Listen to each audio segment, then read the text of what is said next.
Introduction. The world still worships sweat. We were taught that the harder we grind, the more we earn, that fortune lives in long hours and aching hands. Factories once roared with that belief, steam rising like burnt offerings to the god of labor. Men and women worked until their backs broke, convinced that effort itself was virtue. And yet, the truth, the one almost no one dared to whisper, is this: money has never come from work.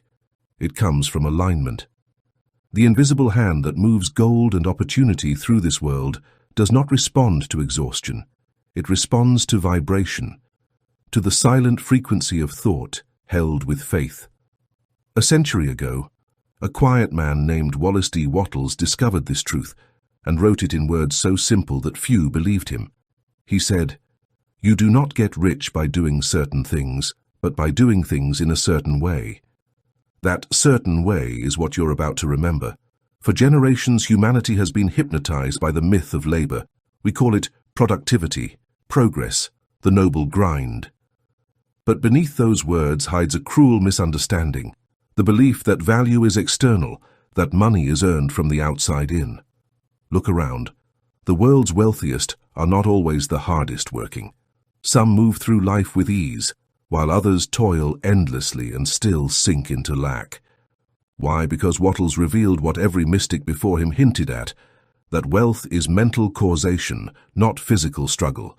There is, he wrote, a thinking substance, an intelligent, creative field that fills the universe. Whatever form you hold in your mind with faith and gratitude, this substance begins to shape into reality. To most, this sounds impossible, yet all around us, nature obeys this same law. Every seed reproduces its kind.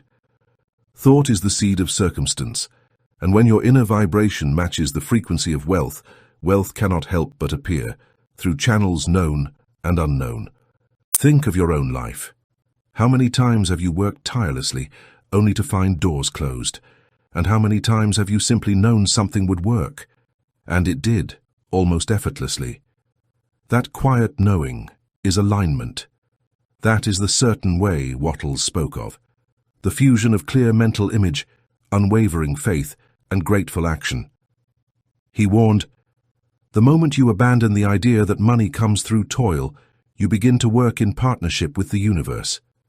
The moment you stop pushing, life starts flowing, but to reach that point you must confront an ancient fear, the terror of letting go of struggle. The mind whispers, 'If I stop fighting, I'll lose everything.' Yet the opposite is true. The fight itself is what keeps you poor.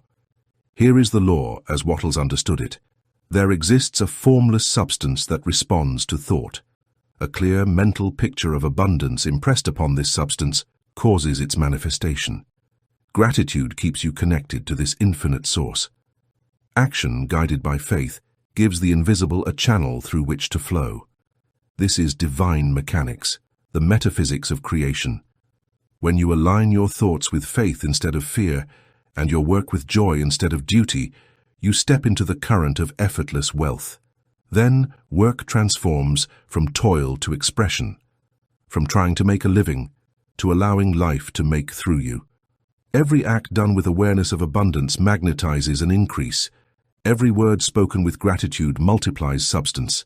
Every moment lived in certainty strengthens your link to the infinite storehouse. You are not here to earn, you are here to emanate. Imagine standing in that ancient factory again, but this time you see what the others could not. Behind the machines, beyond the sweat and noise, there is a quiet field of light, pure creative intelligence waiting to obey whoever dares to think differently. You realize the true labor is not of hands, but of consciousness. You no longer chase, you radiate. You no longer beg, you allow. You no longer say, "I must work to earn," but "I work to express the richness already within me." That is the secret of effortless wealth. Not a miracle, but a method. Not mysticism, but alignment with law. As you move into Chapter 1, the thinking substance, you'll see how this invisible intelligence has been shaping every event of your life, waiting for your conscious command. When you finally understand it, money ceases to be a struggle. It becomes a mirror. Because from this point on you'll know, you do not earn money, you summon it. Chapter 1. The Thinking Substance. The True Source of Wealth. Long before the first coin was minted, before banks or barter or the invention of trade, there existed something far greater, a living ocean of intelligence that filled the invisible space between all things. Wattles called it the thinking substance. He described it not as an idea, but as a reality, the primal essence from which gold, wheat, bodies, and worlds are shaped. Every tree, every thought, every human destiny arises from this unseen field. He wrote, "There is a thinking stuff from which all things are made, and which, in its original state, permeates, penetrates, and fills the interspaces of the universe. A thought, in this substance, produces the thing that is imaged by the thought." Pause for a moment and imagine that, an intelligent field surrounding you right now, waiting for your instruction. It breathes through your thoughts, hears your emotions, and responds to your certainty. This, not your job or your employer or your hours worked, is the true source of wealth. Humanity forgot this truth when it began to worship matter instead of mind. We learned to chase effects instead of mastering the cause. We began to dig for gold in the outer world, never realizing the gold mine was within. Wattles observed this error in his own era, a world enslaved by industry where men worked 16-hour days, yet remained poor in spirit and pocket alike. He saw that physical labor alone could not explain the prosperity of some and the poverty of others.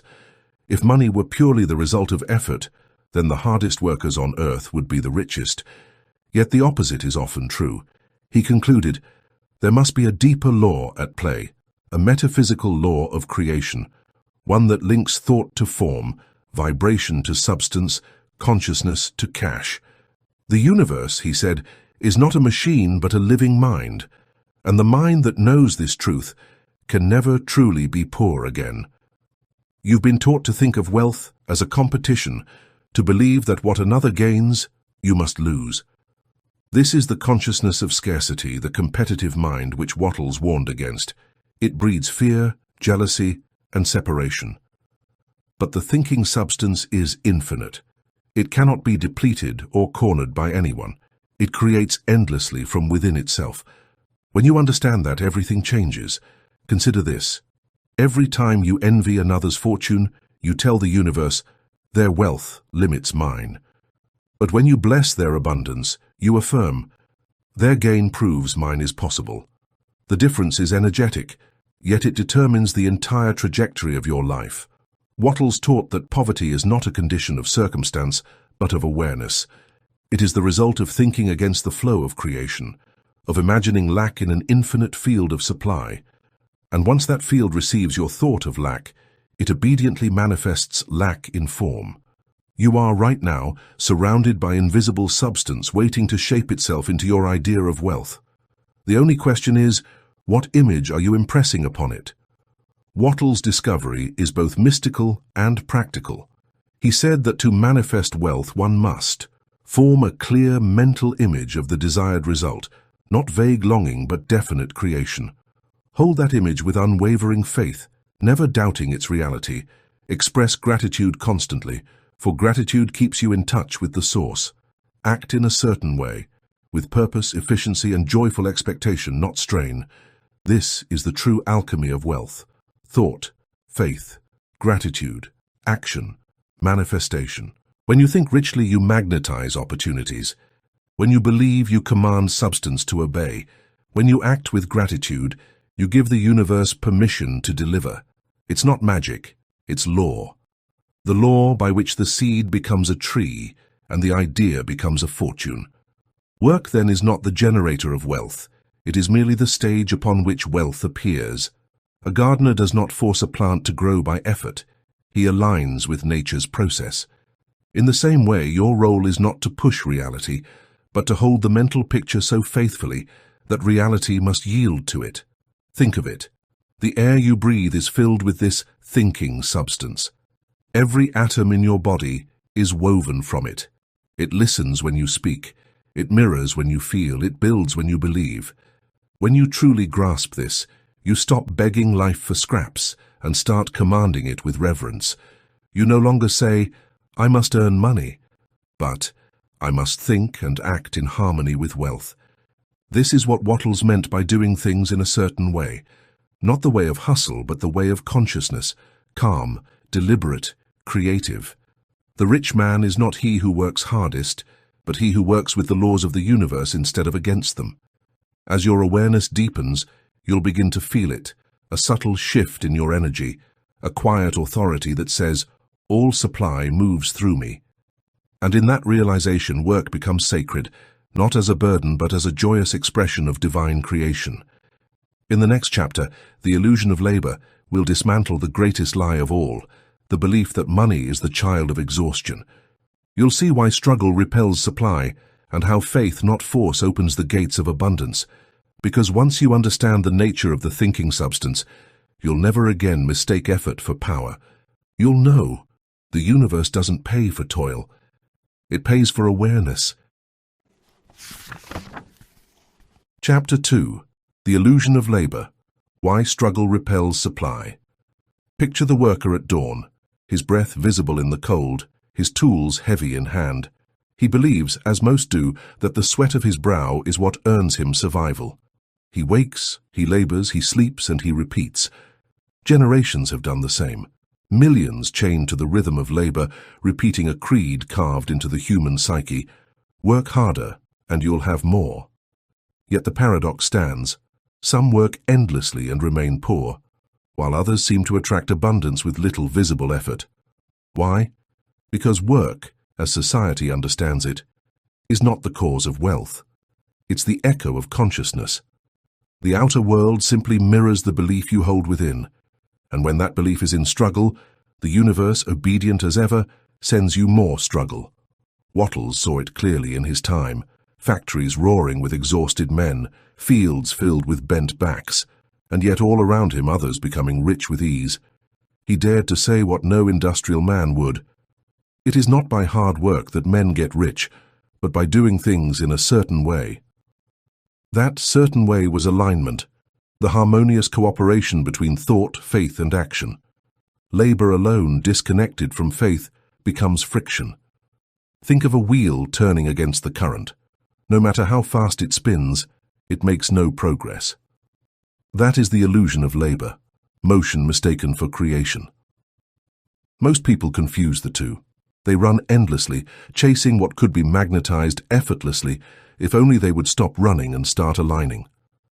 To struggle for money is like trying to grab water with clenched fists. The tighter you hold, the less you have. This is where the illusion becomes dangerous. The world glorifies exhaustion, the grind culture that praises burnout as proof of worth. We wear fatigue like medals of honor and call it discipline, unaware that the frequency of strain is the exact vibration that repels abundance. Wattles warned against this mindset. To think that wealth is the reward of toil is to live in error. It is the result of right thinking and right action. Consider your own experience. Have you ever forced a project, pushing with willpower alone, and watched it collapse? Then remember another time when things simply clicked, when doors opened, when coincidences seemed to conspire in your favor. That's not luck. That's alignment.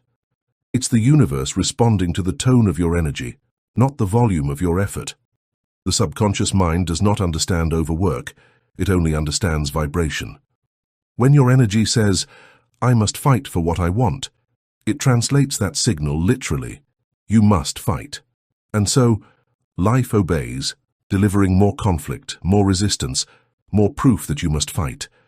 But the moment you affirm, "I already possess the wealth of the universe, I merely allow it to take form," the struggle dissolves, and what once required force begins to flow.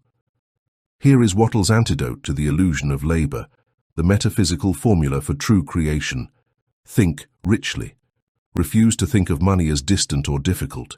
Every thought of hardship cuts you off from the creative flow. Replace "I must earn" with "I must align." Act calmly. Work with intention, not desperation. Each act must be infused with the awareness that you are a channel for infinite supply. Let your movement be graceful, not frantic, for the infinite never rushes. Rest in faith. After doing all you can in the outer world, release the outcome. Faith is the act of energetic surrender, the proof that you trust the invisible to complete what you began. Live in gratitude. Gratitude keeps your vibration high and your connection open. It is the language of wealth, the heart's acknowledgement that supply is already present. Work then becomes sacred not because of its difficulty, but because of the consciousness behind it. Effort done in fear produces exhaustion. Effort done in faith produces expansion.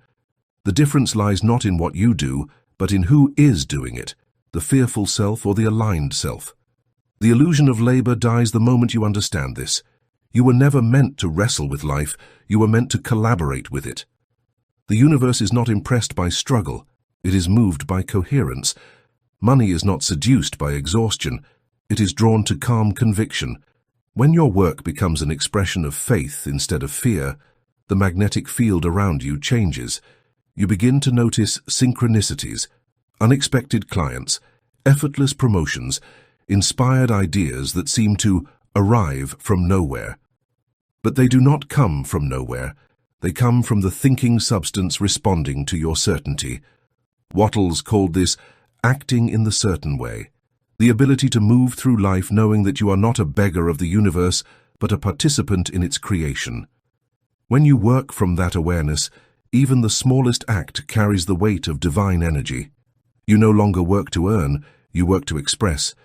And expression is effortless. It is the soul's natural state. In the next chapter, The Creative versus the Competitive Mind, we'll explore the greatest fork in human destiny, the choice between the mind that struggles to get and the mind that knows how to create. One lives in fear of loss, the other lives in partnership with infinite supply.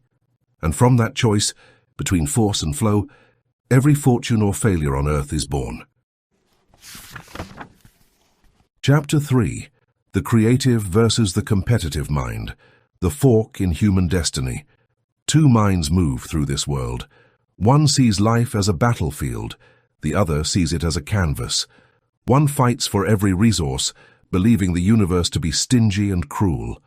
The other creates effortlessly, knowing the universe to be alive, generous, and infinite. These are the two minds that shape every destiny, the competitive and the creative.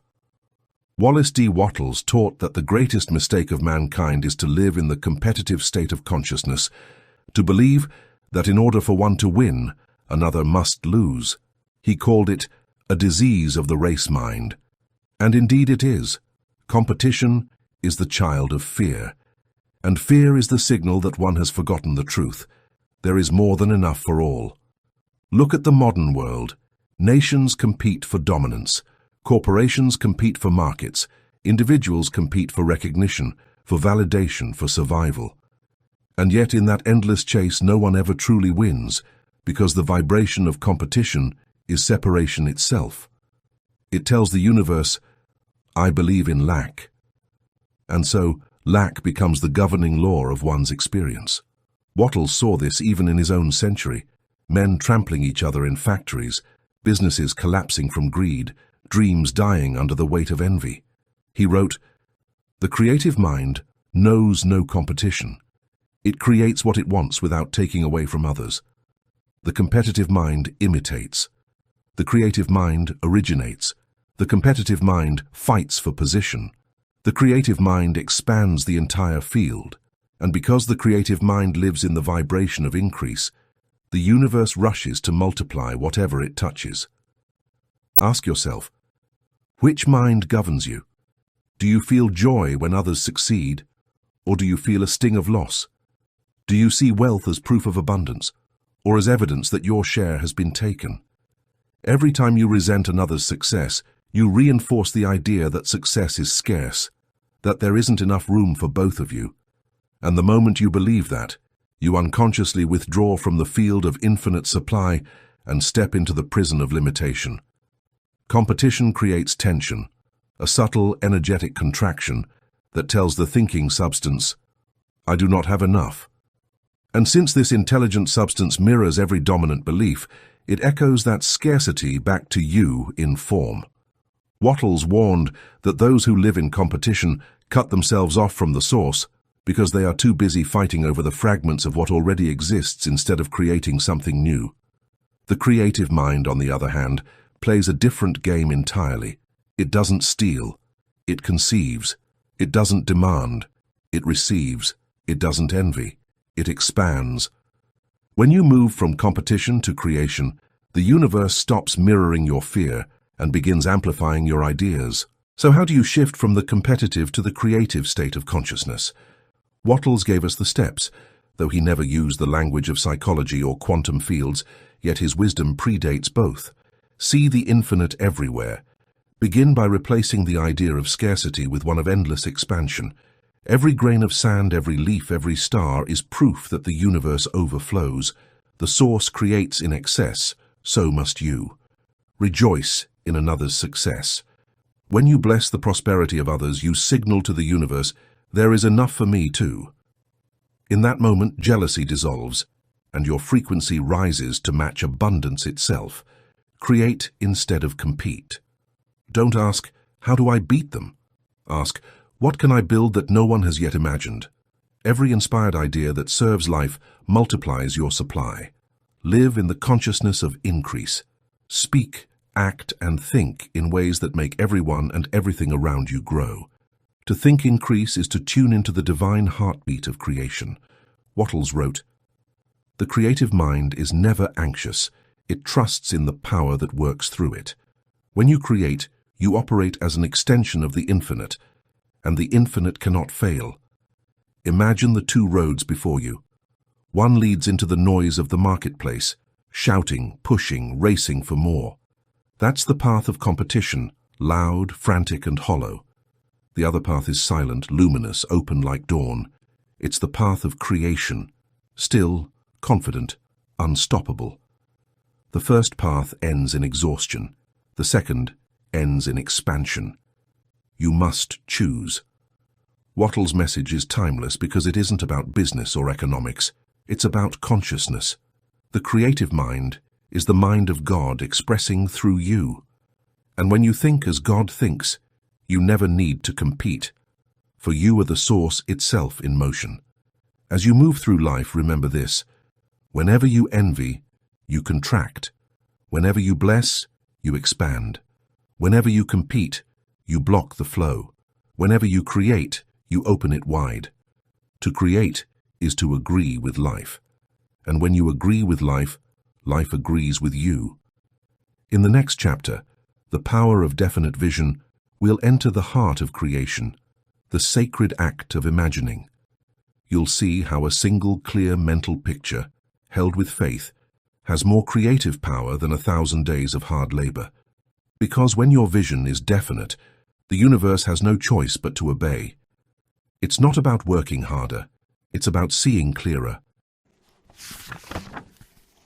Chapter 4. The Power of Definite Vision, the imagination that commands reality.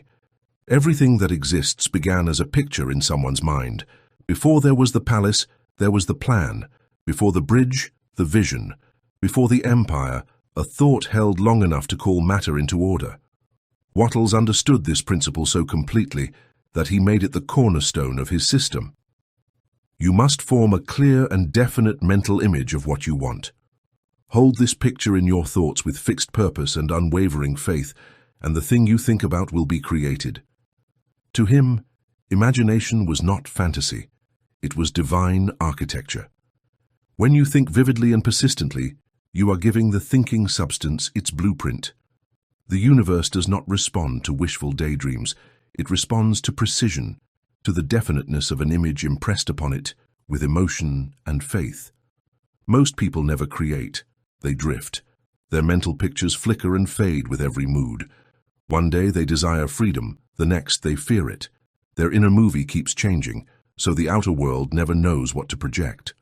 Wattles wrote that the average person moves as a ship without a chart or compass, tossed by conditions instead of commanding them. They pray for prosperity while imagining lack, speak of faith while vibrating fear, act with hope one moment and despair the next, and then they wonder why life feels inconsistent. A definite vision acts like gravity. It gathers the formless into form. An indefinite mind scatters its own power. Without a clear picture, the universe has nothing to obey. Energy answers direction, not confusion. Ask yourself, what image do I hold most clearly in my mind? Not what you wish you thought about, but what you actually revisit day after day. Is it abundance or anxiety? Is it freedom or the fear of failure? Every repeating image is a silent command to the universe. If you constantly imagine debt, struggle, or delay, the thinking substance obediently constructs situations that match those pictures. It is never personal. It is the law. That is why Wattles urged his students to see things as you want them to be, not as they are. Because the mind that clings to appearances keeps recreating appearances. Only vision, sustained, definite, emotional vision, can overrule the momentum of the past. Your outer life is a mirror of your dominant image. Change the picture, and reality begins to rearrange itself around it. Here is the practice of mastery, the art of definite vision. Withdraw from the chaos of appearances. Take time each day to enter silence, where the noise of circumstance cannot reach you.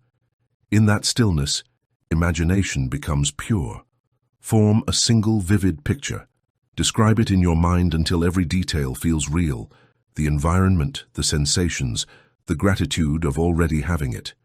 Emotion imprints the image onto the universal substance like fire on wax. Hold it with faith, not tension. Faith is a relaxed conviction, not a clenched will.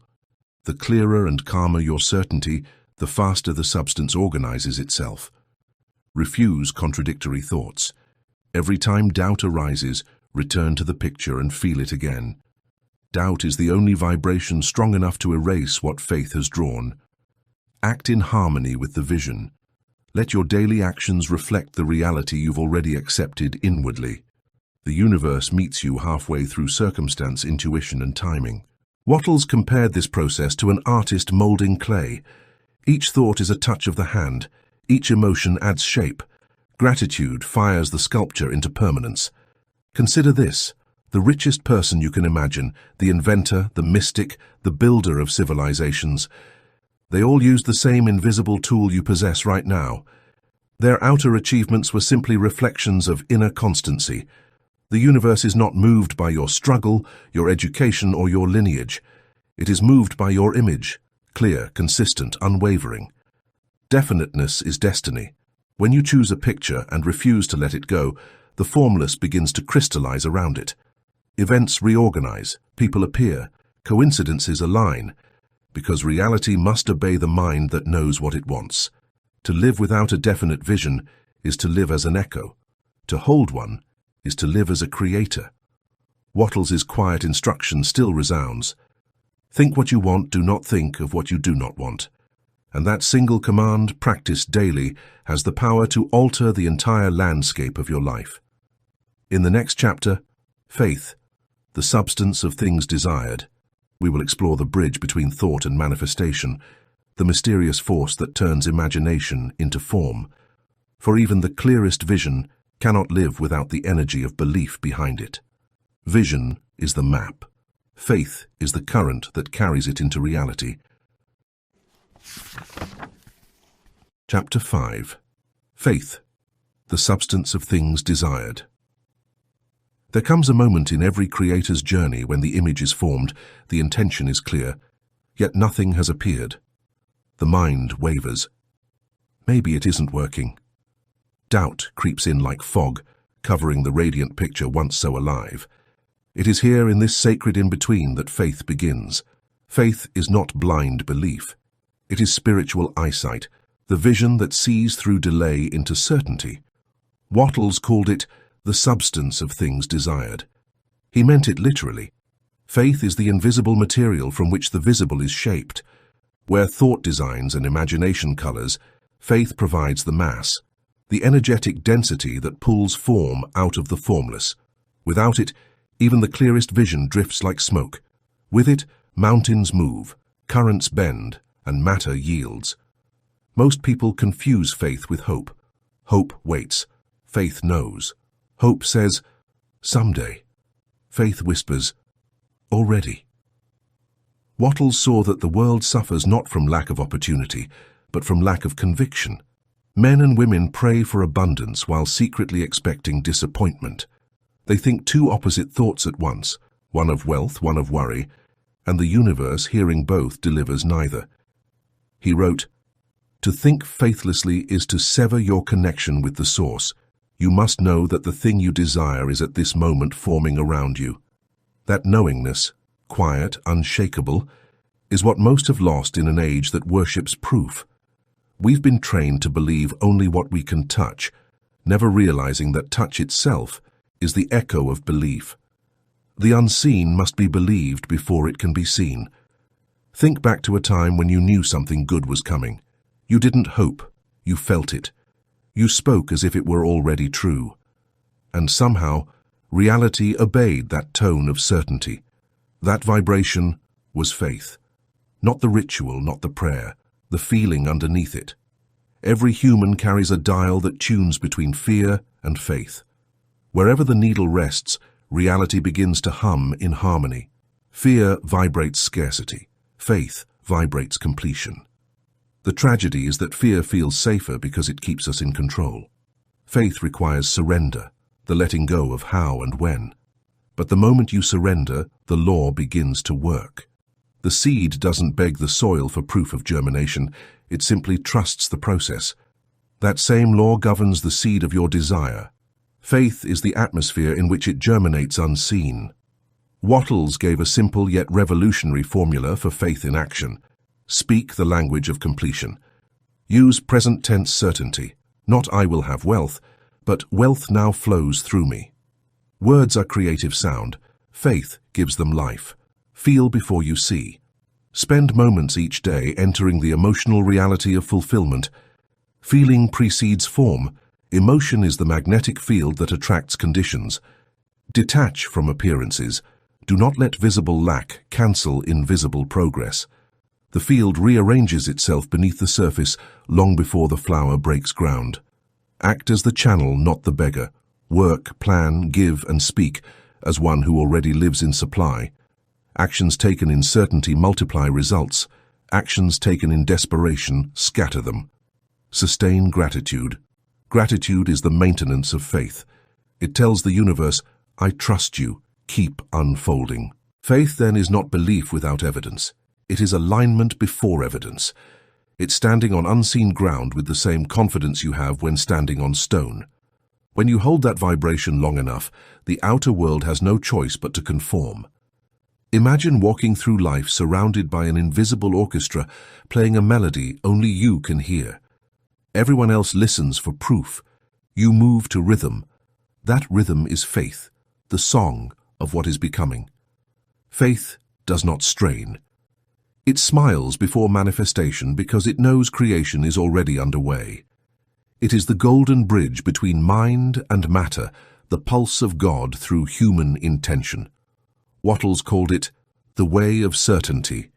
To live in certainty is to stop reacting to appearances and start directing them. Circumstances cease to intimidate you because you understand they are clay, malleable, obedient, temporary. Faith speaks once, then rests, and while it rests, the universe builds. So the next time fear tells you it isn't working, remember this law. What you believe with feeling is already forming in the invisible. Every doubt merely delays delivery. Every act of gratitude accelerates it. The spiritual man does not chase outcomes. He walks in outcomes unseen. In the next chapter, Gratitude, the Magnetic Key, we'll explore the emotion that keeps faith alive and abundance flowing. For gratitude is more than politeness. It is the resonance that locks you into the frequency of creation itself. If faith builds the bridge, gratitude lights the path across it. Chapter 6. Gratitude, the Magnetic Key. There is a sound that only the soul can make. It is not prayer. It is not petition. It is the quiet hum of gratitude, a vibration so high, so clear, that the universe cannot resist answering it. Wallace D. Wattles called gratitude the key that keeps you connected to the source of your supply. To him, gratitude wasn't sentiment, it was alignment. When you are grateful, you tune your inner instrument to the frequency of abundance. Everything in the universe moves toward harmony, and gratitude is the ultimate harmony between the Creator and the created, the song of acknowledgement that says, "I know where my good comes from." Most people only feel grateful when things go right. They see gratitude as a reaction to gain, but metaphysically, gratitude is not the effect of abundance. It is the cause. Wattles wrote, "The grateful mind is constantly fixed upon the best, therefore it tends to become the best." He understood that a man can work day and night, yet if he complains, his vibration contracts and the flow of supply constricts. It is not punishment, it is physics. You cannot receive while broadcasting lack. Every word of resentment, every sigh of dissatisfaction sends a signal to the thinking substance that says, "I do not yet have enough." And since the universe mirrors belief, it obeys, sending you more lack to match your conviction. Gratitude reverses that signal instantly. It declares, "There is abundance now," and the law responds in kind, expanding the field around you. To live in gratitude is to stand in the vibration of completion, even when appearances suggest otherwise. That is faith matured into peace. Look within. How often have you postponed gratitude? We say, "I'll be thankful when I get the promotion, when I meet the right person, when I finally have enough." But by waiting, we push the frequency of abundance further away. We send the universe a message of delay. Not yet. Gratitude now is the bridge between the unseen and the seen. It doesn't wait for proof. It creates proof. Try this experiment. Recall a time you were truly thankful, when joy welled up for no reason. Notice the lightness in your heart, the calm that followed. That state of being is magnetic. In that vibration, you are already rich, because richness is a feeling before it's a fact. Wattles insisted that the entire process of mental adjustment and atonement can be summed up in one word: gratitude. It is the great harmonizer between thought and form. Here is how to practice the law of gratitude as Wattles intended. Begin and end each day with thanks. Upon waking, affirm quietly, "I am one with the source of infinite supply." At night, give thanks not just for what happened, but for what is unfolding unseen. Gratitude at the edges of the day sets the rhythm for everything between. Be grateful for possibility, not only for possession. When you can thank life for what is still forming, you prove your faith to the universe. This accelerates manifestation, for gratitude is evidence of certainty. Turn complaints into creations. When you feel irritation, pause and reframe. Even this serves my expansion. Gratitude transforms resistance into raw creative power. Express increase wherever you go. Speak and act so that every person and situation you touch feels richer for your presence. This is the practical side of gratitude. It radiates increase, and increase multiplies. Write it, speak it, feel it. Keep a daily gratitude record, not as a ritual, but as an energetic calibration. Feel the warmth behind each word. Feeling is what imprints the field. When gratitude becomes habitual, miracles become natural. Because you are no longer calling wealth, you are living in the frequency of it. The most magnetic souls in history all shared one thing in common: a thankful heart before evidence appeared. They thanked the divine before the rain, before the harvest, before the healing.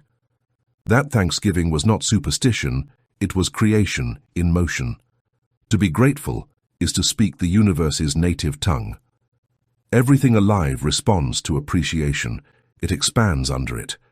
The more grateful you are, the more reasons you're given to stay that way. Gratitude doesn't change the outer world first. It changes you. And when your inner world shifts, the outer must follow. So stand still for a moment. Breathe and whisper, "Thank you for what is, and for what is yet unseen." In that instant, you step into the current of divine circulation, the same current that feeds stars, moves oceans, and sustains your breath. That is the true power of gratitude. It is the invisible currency of heaven flowing through the soul, aware of its source. In the next chapter, Acting in a Certain Way, We'll move from inner alignment to outward expression. For once, gratitude and faith are alive. Action becomes sacred, no longer a struggle, but the visible dance of invisible law. You'll learn how to act without doubt, without haste, without fear, the way the infinite acts with calm certainty and unstoppable purpose. Chapter 7. Acting in a certain way. How to move like the infinite. The universe never rushes. It moves with absolute certainty, quiet, rhythmic, flawless. The sun never doubts its rising, the river never questions its path to the sea. Each fulfills its purpose without strain, because each is animated by the same intelligence that breathes through you. This is what Wallace D. Wattles meant by acting in the certain way. He wrote, "You must act in the present with faith and purpose. Act now upon the people and things in your present environment. To act in a certain way is to work as the infinite works, calmly, precisely, without fear of loss or doubt of result. It is not about effort, it is about essence. You move not to make something happen, but to express what already is happening through you. When you act in this consciousness, your deeds carry power. They ripple outward like waves that never fade, and the world begins to organize itself around your conviction. Most people act from confusion, rushing, reacting, fearing they might miss their chance. Their actions are frantic, born of uncertainty, and therefore barren of creative force. Wattles observed that fear of failure makes failure. When you act from worry, the energy of your work becomes distorted, its vibration tangled with doubt. You're trying to plant seeds while trampling the soil. This is why many labor endlessly without progress. Their hands move, but their hearts hesitate. Their words carry effort, not faith. And the universe responds in kind. Scattered results, unstable income, inconsistent opportunities. Action alone does not create. Conscious action does. To act in a certain way is to combine vision, faith, and gratitude into motion. Every gesture becomes sacred. Every step is guided. Think of the last time you took action from fear. Remember the tension, the exhaustion, the quiet whisper that said, "If I stop pushing, everything will collapse." That was not creation, that was survival. And survival mode blocks spiritual circulation. Now remember a time when you moved with confidence, when inspiration struck, when the right words flowed, when doors opened effortlessly. That ease was not random, it was alignment. Wattles taught that the one who acts from faith never worries about results because he already knows the outcome. The energy he sends forth carries certainty, and certainty is irresistible to the universe. Action taken in this state carries more power than years of labor without conviction, because law responds not to motion, but to meaning. Here is the practice of acting in a certain way, the method Wattles meant when he said, "By thought, you make the thing. By action, you receive it." Act where you are, not where you wish to be. Don't wait for perfect conditions. The infinite always begins here, now. Whatever lies before you is the exact material through which your vision will express itself. Act with calm efficiency. Move deliberately, as if success were guaranteed, because metaphysically, it is. Each action performed with composure carries more power than 1,000 done in anxiety. Let every action express faith. Infuse your tone, posture, and speech with quiet assurance. The field around you records that vibration and multiplies it in ways you cannot predict. Do every act as a complete act. Wattles said, "Put the whole power of your mind and will into every act. Treat every task, however small, as sacred service. This intensity of presence bridges the invisible and the visible. Detach from the result. Once the action is done, release it completely. The infinite completes what you begin. Worry is interference, rest is faith. When you move like this, the quality of your energy shifts. People feel it. Opportunities rearrange themselves. Even chaos begins to organize around your conviction. Because when you act in a certain way, you become a living expression of divine order. To act in a certain way is to work as the universe works, without hesitation, without doubt, without hurry. It is the stillness of power in motion. Wattles compared it to the growing of a seed. The seed does not wonder if it will sprout. It simply responds to the laws that govern it, and those laws never fail. So must you. Act, not as a struggler reaching upward, but as a creator unfolding outward. Every task you do with faith strengthens your magnetic field. Every doubt weakens it. Therefore live as though your success were inevitable, because to the infinite it already is. The one who acts in this consciousness becomes unstoppable, not because he is forceful, but because he is certain. He is the calm at the center of motion, the point through which the universe expresses order into chaos. When your thoughts are aligned with truth and your actions flow from peace, you cannot fail. Failure can only exist where doubt remains.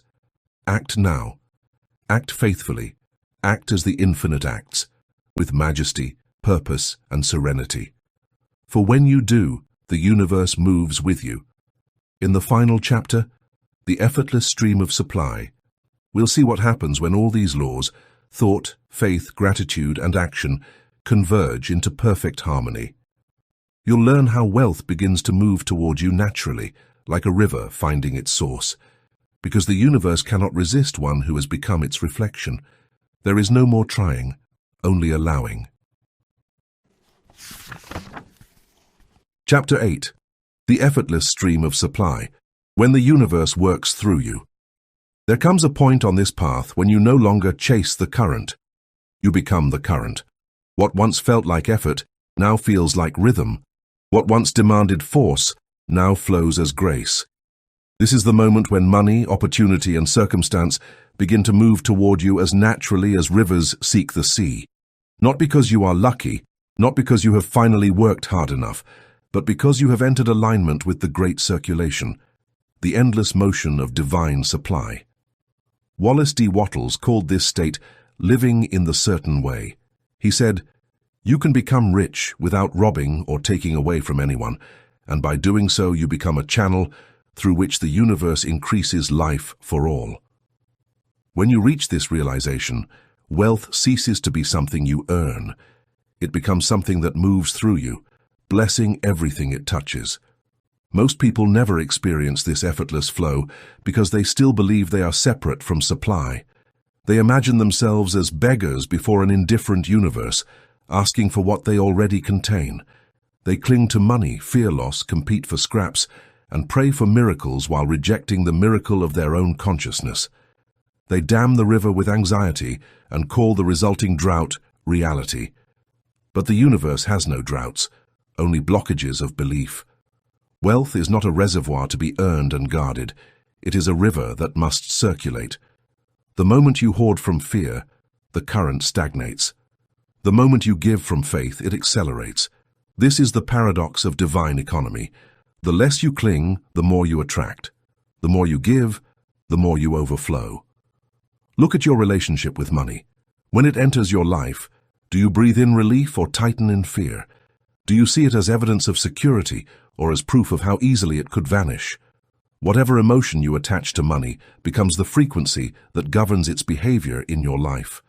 Gratitude invites it to stay. Fear drives it away. Wattles wrote that no man can be rich who has a poor mind, meaning not a mind empty of cash, but a mind full of worry. Because worry vibrates lack, and lack repels supply. Your task then is not to chase wealth, but to stabilize your vibration so that wealth can circulate freely through you. You are the riverbed. Money is only the water. When the channel is open, clean of fear, aligned in faith, the flow becomes constant. To live in the effortless stream of supply, see money as energy, not matter. It is the visible form of invisible movement. Treat it with reverence, not attachment. It comes and goes according to your inner flow. Keep circulation alive. Give freely, not as loss, but as participation in the universal rhythm. Every act of generosity expands your capacity to receive. The moment you let money move, you prove your trust in the source. Anchor every action in peace. The infinite never acts in panic. Move from calm assurance, and your field broadcasts stability, attracting resources and opportunities that mirror your stillness. Receive without guilt. Many repel abundance unconsciously by feeling unworthy of it, but creation cannot bless a vessel that refuses to open. Accept with joy. It keeps the current pure. Live as an instrument of increase. Let every person, place, and project you touch expand through you. You are the conduit through which the universe multiplies itself. To increase life for others is to ensure life increases for you. When you master these principles, money becomes the byproduct of something far greater, vibrational coherence with divine order. You are no longer working for wealth. Wealth is working for you. Imagine yourself standing beside a vast ocean.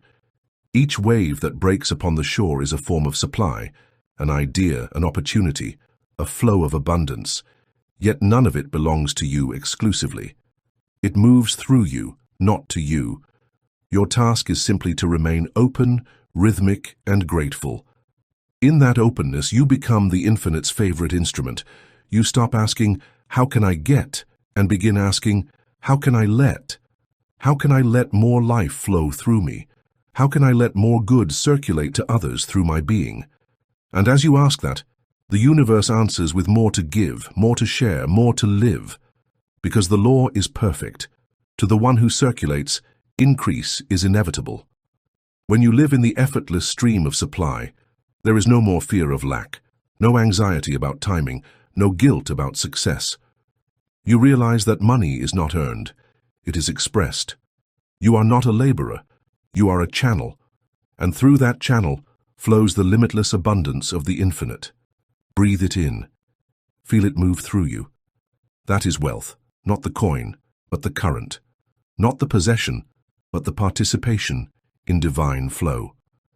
And so we arrive where all journeys of consciousness end, in effortless awareness.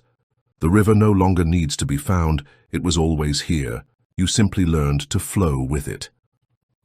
In the epilogue, The True Currency, we'll close this series where it began, with the revelation that money is only the shadow of something far greater, the radiance of divine life expressing through awakened consciousness.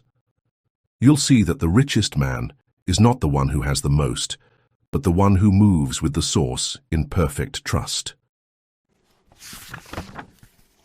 Epilogue, The True Currency. The secret is simple, and yet it took lifetimes to remember. You were never chasing money. You were chasing meaning. All the gold, all the effort, all the striving. They were symbols, not substance. They were reflections of something deeper your soul always knew. That value does not live in things, but in being. When Wattles wrote that the purpose of life is the advancement and increase of life, he was describing the real currency of the universe. It is not money, it is awareness. Money is merely one of the forms awareness takes when it flows freely through consciousness. The true currency of the universe is life itself, moving through you, expressing as you. When you understand this, you stop serving money and start serving life, and then money serves you. Humanity has mistaken symbols for the source. We collect pieces of paper and digits on screens and call them wealth. We measure worth by accumulation rather than expansion, and so we have built an economy of fear, a world obsessed with earning rather than expressing. This illusion is what Wattles sought to dismantle. He saw that man's endless striving had blinded him to the law of being. He wrote, "The very best thing you can do for the whole world is to make the most of yourself." To make the most of yourself means to let more of the infinite flow through your mind, your hands, your heart. When you do that, increase happens automatically, in money, in peace, in purpose. But when you resist that flow through greed, worry, or guilt, the current slows. You feel poor not because supply is gone, but because you've stepped out of its rhythm. Ask yourself gently, why do you truly want money? Beneath the surface answers, security, freedom, comfort. There is always a deeper desire, to feel alive without fear. That feeling is not a product of possession. It is the natural state of the soul when it remembers its source. Money was never the goal. It was a mirror, reflecting your belief about your own power. When you feared lack, money fled. When you trusted life, money followed. When you tried to prove your worth through labor, you felt weary. When you acted from faith, doors opened by themselves. The lesson was never about working harder. It was about remembering that you were already connected to everything you sought to earn. You are not separate from the source of supply. You are its expression, and to the degree that you live as that expression, abundance has no choice but to appear. Here is the final teaching of Wattles distilled into living practice. Think creatively, never competitively. See life as infinite, yourself as a co-creator, and every soul as part of the same circulation. This alone will dissolve envy, scarcity, and fear. Hold faith as substance. Believe not in distant outcomes, but in the unseen presence that is already forming them. Speak, act, and rest from that knowing. Give gratitude a voice. Thank everything, even the delay, even the lesson. Gratitude is what keeps you attuned to abundance when appearances suggest the opposite. Act in a certain way. Let your work be quite proof of your faith. Move without hurry, speak without doubt, and treat every act as a sacred transaction between the infinite and form. Circulate life. Wherever you go, leave increases. Give more energy, clarity, kindness, and beauty than you take. This is the divine economy, and in it, your return is guaranteed. When you live like this, money no longer feels separate from spirit. It becomes an instrument, a way for the infinite to serve itself through you. And that is the highest prosperity of all. To know that what you receive for the sake of giving more. Stand still now. Breathe. Feel the pulse within your heart, that steady rhythm of life itself. That is the true currency. It circulates without end, needing no mint, no measure, no permission. It is wealth beyond numbers, the very breath of God through the form called you. Money is only its shadow. When you chase the shadow, you labor. When you honor the light, the shadow follows you effortlessly. Wattles' wisdom lives here, in this remembrance that you do not earn by striving but by being, that your worth was settled before you were born, that the source expresses itself through your consciousness, and its language is increase. So go forth not as a seeker but as a sower. Plant ideas, joy, peace, beauty, and watch the field of your life multiply beyond effort. Because in the divine economy, the only true wealth is the consciousness that gives more life. And when you become that consciousness, radiant, generous, certain, the universe bends around you in recognition and whispers, "You finally understand." The current moves, the river flows, and all that you once struggled to earn begins to arrive quietly, faithfully, inevitably, as the reflection of who you have become. It is summoned by consciousness. It flows through gratitude, obeys faith, and moves wherever increase is served.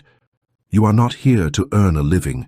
You are here to give life, and in doing so, you will discover the greatest prosperity of all, the peace of knowing that everything that belongs to you is already yours, and always has been.